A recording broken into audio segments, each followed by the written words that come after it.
This podcast is recorded at the University of Sydney's Camperdown campus, on the land of the Gadigal people of the Eora Nation. They've been discovering and sharing knowledge here for tens of thousands of years. I pay my respects to elders past and present, and extend that respect to all Aboriginal and Torres Strait Islander people.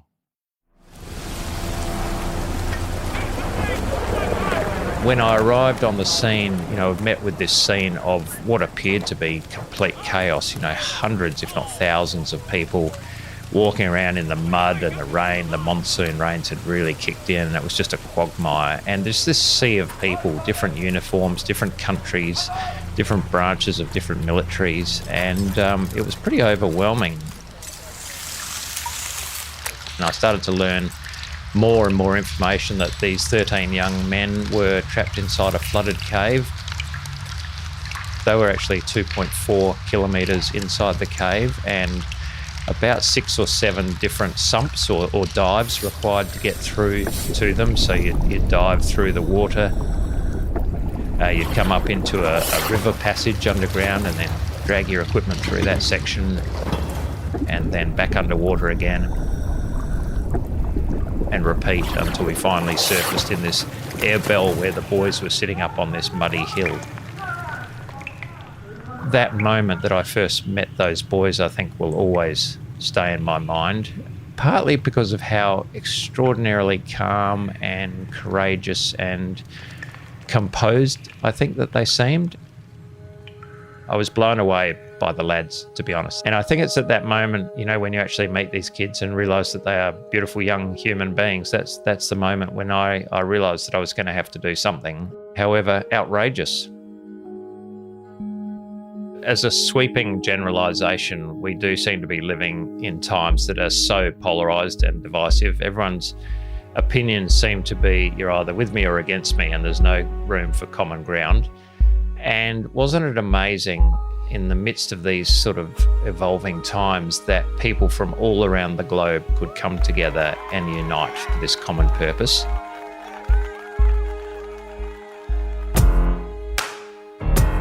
It's still chilling hearing Australian doctor and diver Richard Harris talk about the Thai cave rescue. What an extraordinary example of collaboration. Thousands of different people working together under immense pressure and pulling off a miracle. It's hard to imagine that happening in politics these days. Around the globe, people and nations are increasingly polarised. So how do we find consensus? How do we create big, lasting change when we're starting from so far apart? I'm Mark Scott, Vice-Chancellor and President of the University of Sydney, and this is The Solutionists. Kate Harrison Brennan is the Director of the Sydney Policy Lab. She also advised the former Australian Prime Minister, Gillard, and she knows a thing or two about bringing opponents together. Welcome, Kate. Thanks so much, Mark. So, Kate, how do you bridge divides between different people? What I saw in early days for me in politics was this ability of someone like Julia Gillard as Prime Minister. Prime Minister after having worked across some 17 days to bring people together and form government, to have a deep interest in what motivates people and a willingness to actually get in the room and negotiate. And I think that that's foundational to actually being able to bring people together, a sense of what is it that defines them, what's distinctive, and how might you find common ground between them. That's the basis of it all. The next Labor Prime Minister and the first female Prime Minister of this country will be Julia Gillard. I pledge today my best efforts as Prime Minister to work constructively with you and your colleagues to find common ground where we can. Let's draw back the curtains and let the sun shine in. So that's the power of the person who's trying to facilitate and bring people together. What if the people in the room don't have that respect and curiosity about each other, if they're locked into their own position? I think there are a couple of principles that we can think about in that. One is the ability to speak across lines of difference. You've got to have a way of getting people into the room in the first place and holding them there. I think often when we focus on how you build consensus in politics or in public life, we focus too much on the common ground rather than really being attuned to what is different and then speaking across those lines. Second is that sense of being able to speak about something that's true, that is kind of magnetic, to get those people at the table, not being... A truth they agree about?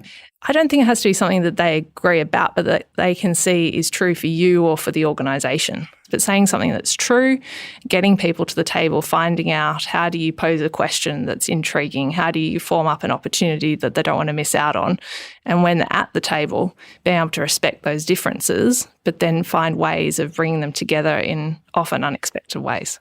We're going to come across people who we really disagree with, where there are significant lines of difference. What do we need to know to be strong in that environment and to actively engage and listen? What do we need to do? I think it's about the ability to ask really good questions and then to listen deeply and make sense of the answers. So I always enjoy learning from colleagues who are anthropologists in this regard and those who are psychologists. But what I've learned from them comes down to the ability to ask open questions where you don't have a predetermined answer. It might be things like asking someone at the table, can you tell me how you see things?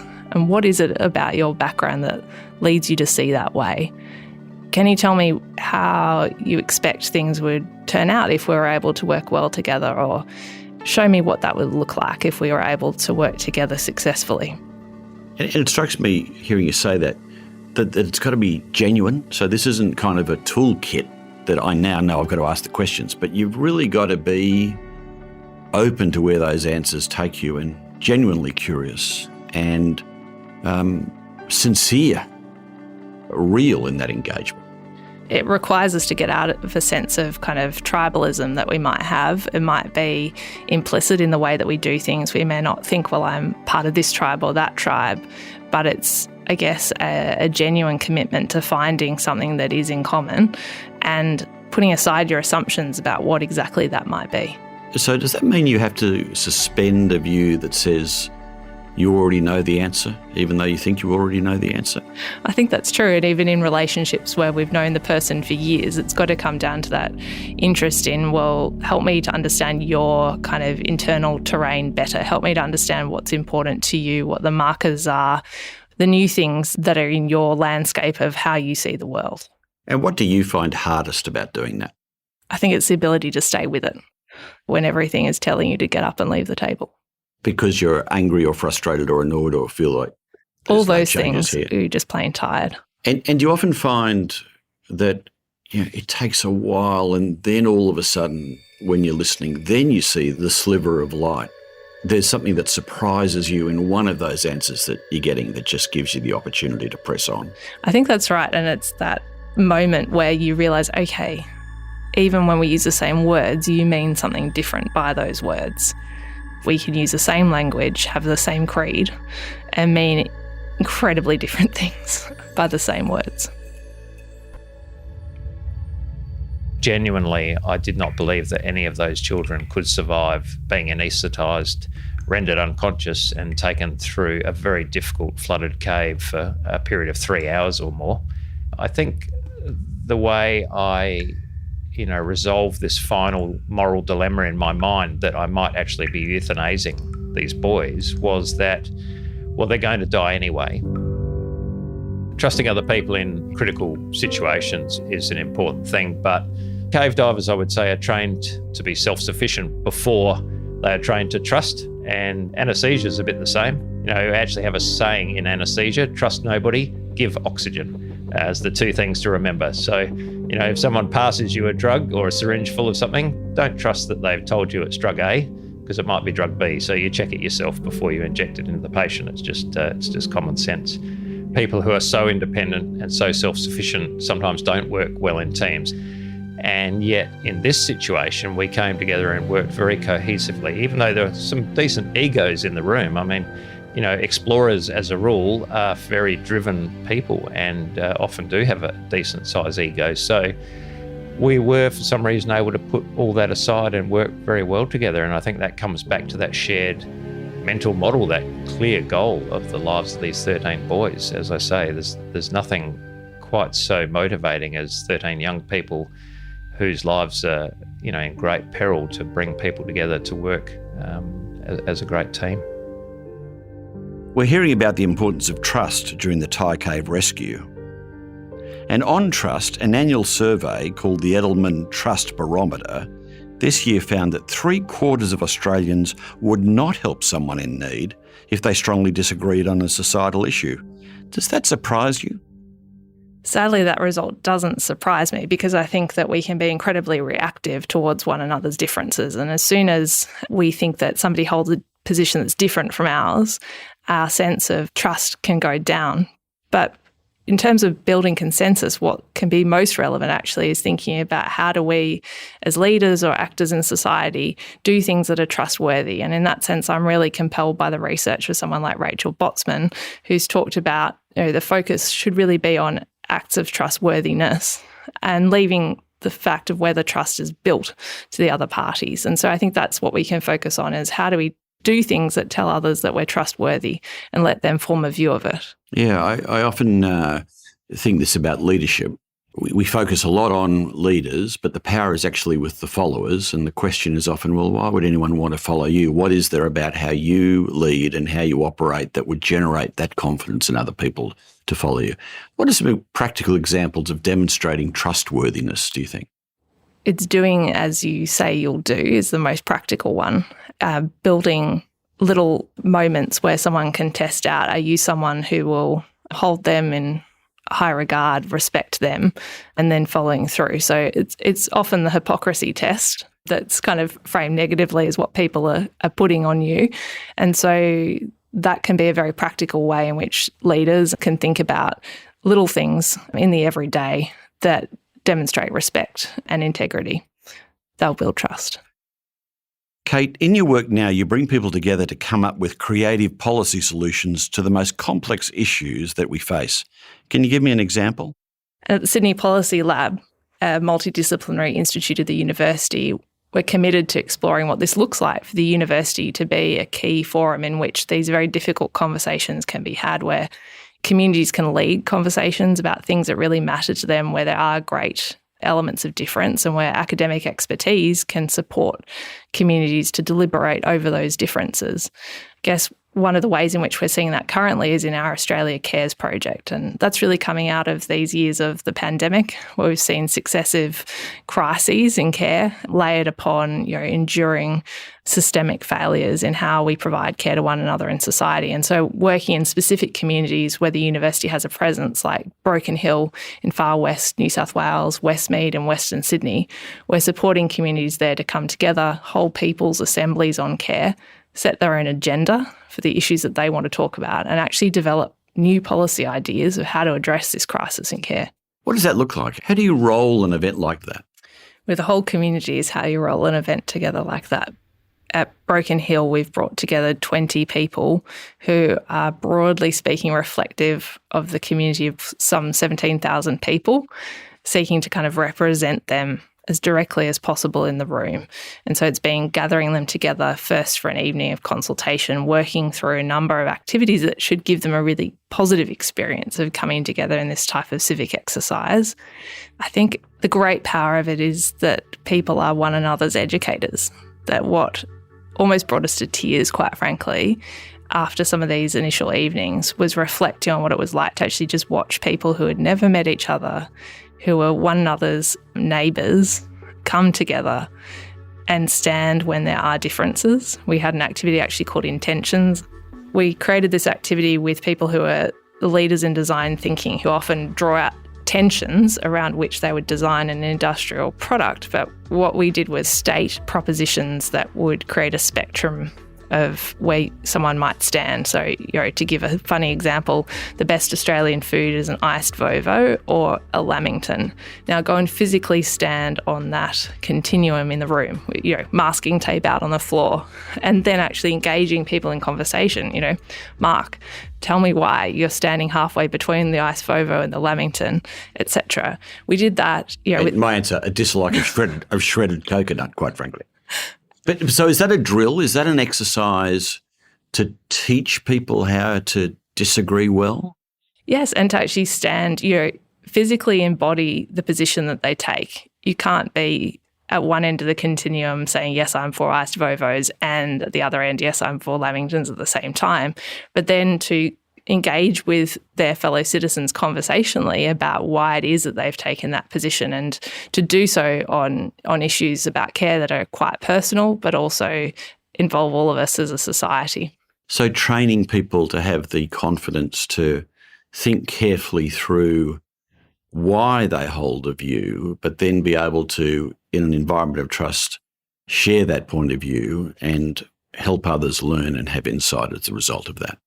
Yes, absolutely. And show respect to others as well as they're trying to explain the view that they hold, and hold that tension in place. What we saw even in the first session in moving through those different activities was a growing confidence in engaging with one another. And we expect when we do get together, that background, that trust that's already been built will be a foundation on which we can build further and ultimately develop solutions together that are new ways of addressing care crises and care issues in these societies.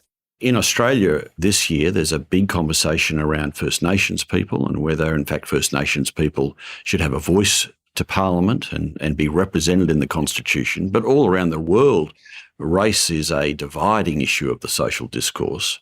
Do you think, from what you've seen in Australia this year, but also globally, the kind of collective deliberation that you're discussing here is powerful around issues of race and particularly coming to terms with history and current great areas of disadvantage for First Nations people? Absolutely. And if we think about what's at the heart of the proposal of the voice, it's this idea that there should be another pole of government effectively in our constitution. And this proposal came through what was one of the most deliberative processes in Australian history, with the Uluru Statement from the Heart coming from the many dialogues that were held all over Australia and one convention that put forward the statement. So in and of itself, it's a beautiful example of people working within their own communities on the issues specific to them and then coming up with a very concrete proposal, generously put. When it then has to be introduced into a national conversation, we saw the way that happened, but there were also great examples of the way that brought people together in often unexpected ways.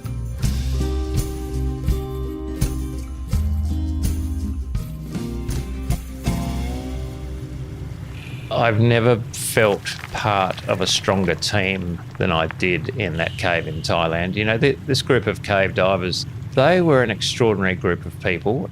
I guess that's why I enjoy hanging out with adventurers, because they're very pragmatic, they're very independent thinkers, they're very good at thinking outside the box to solve problems.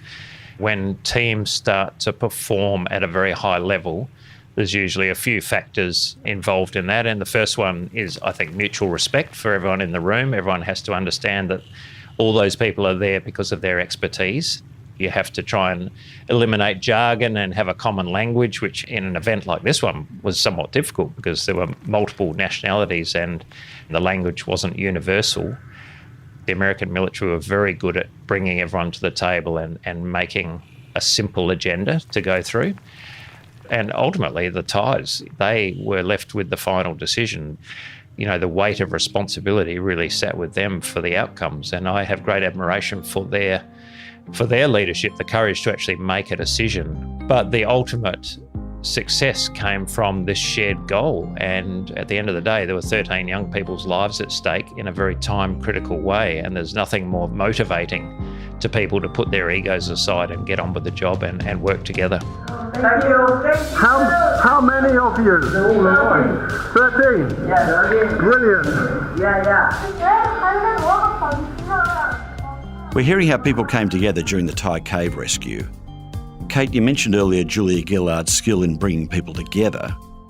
At that time, a minority government was rare in a country like Australia, but the Gillard government got a lot done. What reform stands out to you?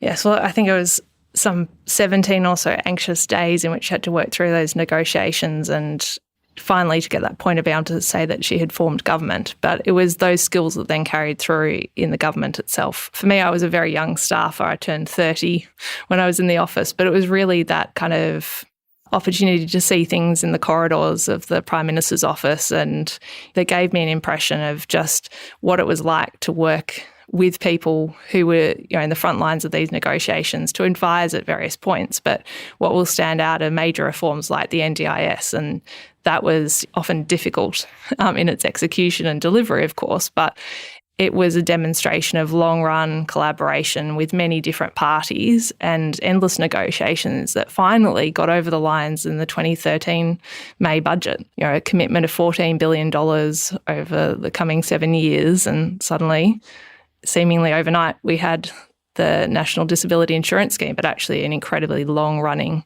piece of collaborative policy making.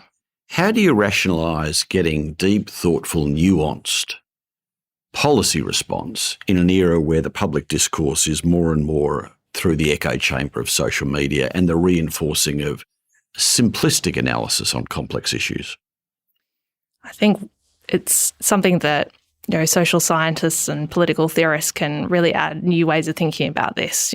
When you talk about social media amplifying the kind of polarised, fragmented nature of our society, that's true. Wonderful sociologist at MIT, Sherry Turkle, talks about how social media has made us feel more alone together. But she's also spoken about the way that we need conversations more than ever. And so one of the ways we can address this is actually to create quality conversations about the things that really matter. Do you think there's a space for universities in innovation around things as ancient and respected as democracy and how democracy works? How do we change our thinking to say, no, we've got a role to play and pioneering work to be done in policy making and strengthening democracy? Absolutely. I think it starts with asking that question, what do universities owe communities? What do universities owe democracies? What is foundational or essential to a university is the pursuit of knowledge and the application of that to civic ends. And the two things don't have to be opposed to one another. Universities have had often ambivalent, if not oppositional, relationships with the communities in which they're located. We need to move beyond that now to a positive vision of universities and actually re-inhabit what it means to be at the centre of R&D. We are the research and development. We are the public institution for that, and actually showing that, yes, with the best colleagues in STEM, that can be applied also to civic democratic ends. Students are the citizens of this country. We can form citizens to be able to engage across lines of difference. We can apply the latest insights for new discoveries and make them of public benefit. And as we say here all the time, it's all about creating leadership for good. If you're successful on this bold ambition, think ahead 20 years, how would you like to see policy developed? I think 20 years from now, I'd love to see students who have studied politics or government being at the forefront of engaging across lines of difference. I would love to see them doing so because they had an experience of incredible diversity on campus and in tutorial rooms of what it was like to speak with students who came from incredibly different backgrounds from their own, and therefore being able to engage with communities that have really thick forms of association, that actually have been able to work with universities in their local communities to apply new knowledge to some of their emerging, incredibly complex problems, and to see actually a network of universities in Australia embrace their local place, be the key to what is currently being described as need for place-based solutions, but be able to draw on their differences and to grow to be increasingly different institutions able to create a network for new policy ideas. It strikes me hearing you say that in order to do that, you need a combination of humility to recognise you don't have all the answers and to respectfully listen, but also a confidence to be able to step into that conflicted environment and to be able to listen and learn and engage.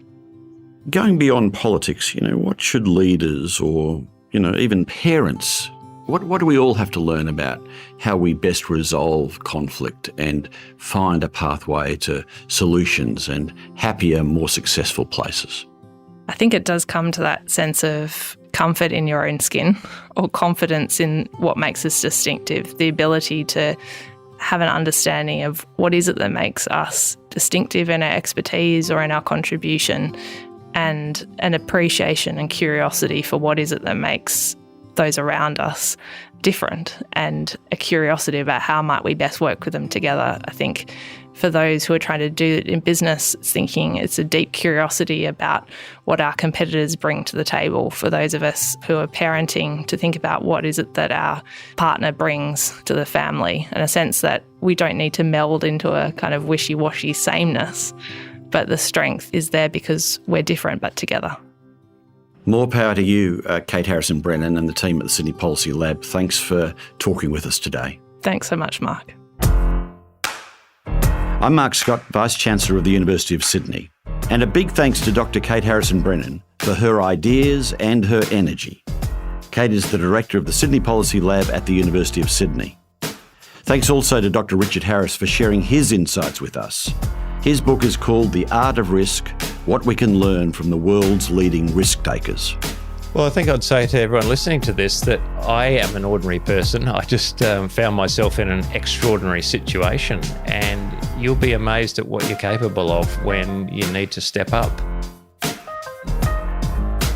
Make sure you're following The Solutionists in your favourite podcast app so you never miss a chance to meet the brightest minds working to solve the most complex issues, the people who are making change happen. The Solutionists is a podcast from the University of Sydney, produced by Dead Set Studios. Next time, what would you do with an extra 100,000 hours? That's how much extra time we'd all have if we lived to 100, which is an increasingly realistic prospect.